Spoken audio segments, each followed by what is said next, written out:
And so just thinking about geography, if I can just pick up on that point, from a technical perspective, does geographical proximity to countries, say, for example, that are potentially threat heavy to Australia, such as, let's say, China or North Korea, does geographical proximity to those countries, whether actually or potentially, have the ability to weaken and or worsen our vulnerability in cyberspace? Is this something that we should be thinking about when it comes to being based in Australia, for example?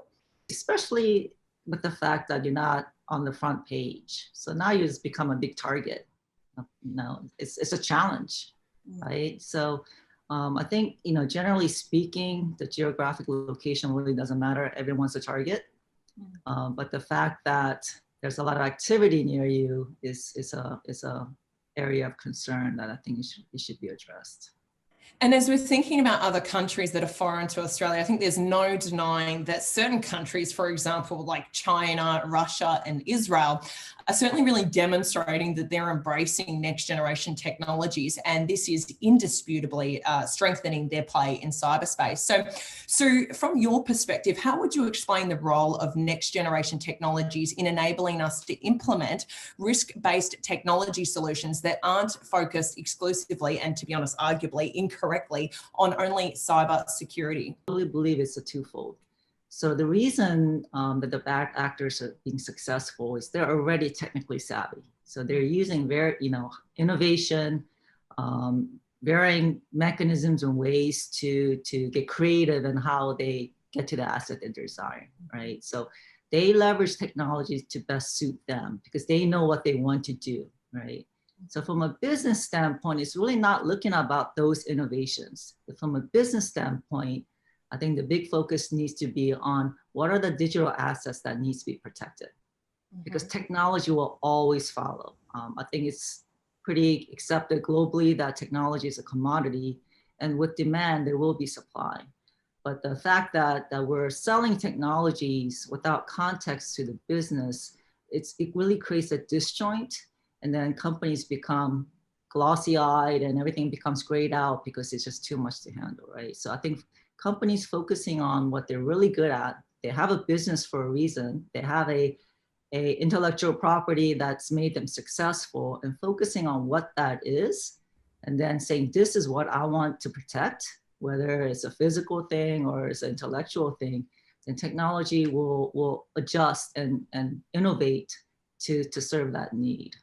So Terry, in your view, what's holding us back? And generally speaking, why are we continuing to focus more on the sexy marketing appeal of cybersecurity and less on actually taking meaningful and measured actions, especially when it comes to protecting digital assets within organizations? We take a risk-based approach to the rest of our lives, right?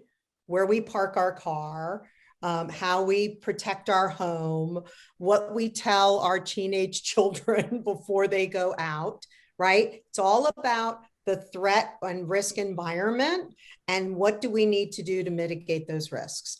But when it comes to digital age risks, we say it hurts our head. We give it to the technology people, even though it's a business problem, okay? And we say, you guys fix it. And honestly, executives, leaders, boards aren't owning this, aren't making it a priority for themselves. Governments, I don't think, are owning it.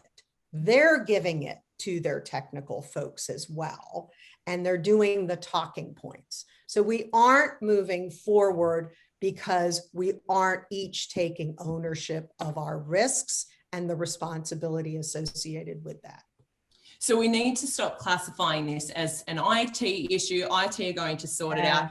So is it safe to say that business units and the business people within organizations are absolutely crucial? It's crucial for them to collaborate and work with their IT departments and technical people, so the technical people know, for example, potentially what's of value. Well, let's go back to what Sue said earlier. What is centered to your company or organization's operations, reputation, revenue? That has to be worked together as a management or executive team. And once you know those data sets, those transactions, right, Then you prioritize those based on the impact they would have if they were stolen or disrupted or lost, right? And so it starts with the business or the mission of the organization, not with IT. A huge thank you to Terry Roberts, who is the CEO and founder of Whitehawk, Soo Kim, who is the COO and CTO of Whitehawk, and of course, Trent Primer, who is the head of trading at Barclay Pearce Capital. Thank you all very much for joining me today. I trust the audience enjoyed this conversation as much as I have. If you'd like to discover more about Whitehawk, please go on over to their website and please do check out the particulars of their cyber risk program approach. You've very clearly heard from them today as to their advice on how to take the right first step for your organization, regardless as to where you're at.